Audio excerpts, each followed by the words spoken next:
पाय वेशपत्यादि Hathaway तापत्रय विनाशाय श्रीकृष्णाय वयो नमः। आनंद कंद सचितानंद कोटि कैवल्यनाथ करुणा वरुणालय भव्य भव्य जगन्नाथ महाप्रभु चरण कमल अनंत कोटि प्रणिपात। आज कथा हूँ जगन्नाथ संस्कृतिर कथा।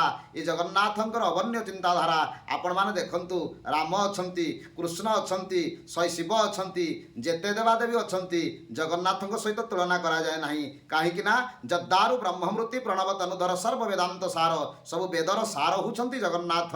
बिना पादरे चलिबार ठाकुर बिना कर्णरे श्रवण करिवार ठाकुर बिना चक्षुरे दर्शन करिवार ठाकुर हाथ नाई ग्रहण करती। यही होउछि आम ओडियार ठाकुर जगन्नाथ संस्कृतिर सनातन धर्मर एक अवन्य चिंताधारा अव्यक्त पुरुष जगन्नाथ क्षेत्रधाम श्रीक्षेत्र विद्यमान तीर्थानं क्षेत्र राशिना मध्य श्री पुरुषोत्तम से पुरुषोत्तम क्षेत्र विद्यमान से पुरुषोत्तम क्षेत्र जगन्नाथ को कोटि ओडिया ठाकुर कोटि ओडिया मानकर